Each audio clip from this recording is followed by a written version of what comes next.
Assalamu alaikum wa rahmatullahi wa barakatuh. Welcome to Salaamedia. We're speaking to Maseeha Saloojee, and she's a resident of Idlib in Syria. Assalamu alaikum, Maseeha.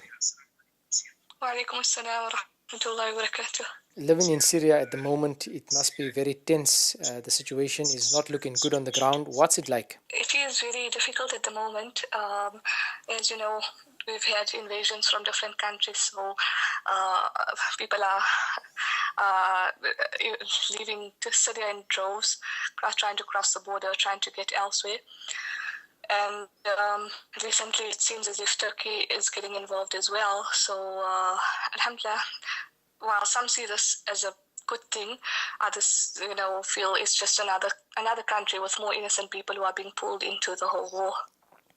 Now, you say people are leaving in droves. What's your plans? Are you planning to stay in the country at the moment? Inshallah, at the moment, I have no plans of leaving. I came here for a purpose, inshallah, to assist, and as long as we can continue doing that, inshallah, we'll stay. But it is getting very difficult. For example, the other day, some members of the live updates team went to Halab to do some distributions there. They took an ambulance and other aid, like an aid convoy with them, and unfortunately, because of the war and the roads got closed, so they will be besieged for at least one day. Alhamdulillah, they made it out though, all safely, alhamdulillah. In Idlib city where I live, alhamdulillah, recently it's been okay, but like maybe every second week or every third week, we'll get like they decide to make a day of it. So for one day, you'll just have continuous bombing all over, or like for example, I don't know, there's a brother here, brother Bilal Abdul Karim, and he try to get out a lot of the news, and he had a video out a while back of the court that they bombed. And like a courthouse, it's usually people who are going there who need to have problems sorted out. For example, one of my own friends, she had to go there to get things sorted with regards to her marital status, and then you're stuck in a situation like that where they come, they think, this is a Jabhat al-Nusra, Jaish al-Sunnah, or Ahrar al-Sham, or whatever court, and just because it's under that particular group's name, they decide to bomb it, but they don't realize the innocent people who are in there who have nothing to do with the group themselves. They're only coming for clarification of a certain matter. And at that time that they bombed this courthouse, there was approximately 55 people who died and 70-odd people who were injured. So that's the situation that we face at the moment. It's like every 2 weeks, every 3 weeks that a day like that happens, continuous bombing. But alhamdulillah, we carry on. And the types of bombs, like this kind that happened at the courthouse, this is Russian bombs. They come, I don't know what kind of planes, I'm not really good at that kind of things, but they came with their planes and they bombed. And what they do is they do the same thing that the American coalition do. They completely destroy the place, raise it to the ground. So they'll bomb continuously until there's nothing left of that particular building. Occasionally we have missile attacks, which is said to be from the Russian ships. So that's just like a random attack. It doesn't do much damage, but there are times when certain people die or are injured.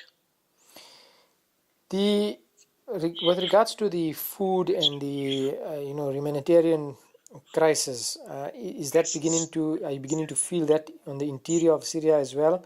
Are you seeing a decrease in the amounts of supplies? Yes, definitely. It's becoming more difficult for aid convoys to reach us. Britain, for example, they've really made it very, very difficult for the containers to come through. Even those containers that do make it through, half of the things have been removed, either at the border, at the British border, or at the Turkish border, or at the Turkish-Syrian border. So not everything does come through. Alhamdulillah, there is still aid coming through. Lots of people are trying and they do manage to get it through, but it's becoming very, very difficult even for people to send, personal parcels and stuff. My family tried to send some things a few weeks back for me, but it couldn't reach because they stop it either in Turkey or they stop it crossing over. And it's just normal things like food or clothing or simple things like this. But they've made it very, very difficult. It seems as if they want to put the people in Syria in a situation where they either have to leave or they have to face starvation or lack of food or lack of necessities, where they're forced to give up and just leave or die in that situation. So people are leaving. Are the towns just left empty like ghost towns, or what happens to these areas? There are certain towns which do become like that. Halab is like very, very bad at the moment. People have come in droves from Halab to safer places, either Idlib city or Atma. Just recently I was in Atma and I met a sister who left from Halab. She had to leave practically everything behind. Najia, which is a town on the entrance to Ladikia, it used to be full of people. I lived near the, initially when I just came, I was living in Bidama, which is the end of the other side of Idlib, and Najia is like a neighboring town. It's Bidama is in Idlib and Najia is in the entrance of Ladikia. So Najia was full of people, and at the moment it's totally empty. The houses have been, like, there's a sister who moved to Idlib city near me, and she mentioned to me that they were in the house when the house got bombed.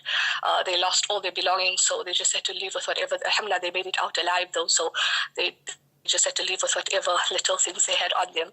So that's the situation people face. Then you get looters in those kind of places. You know, they go and whatever's left of in the houses, they take it and they go and sell it in other cities close by.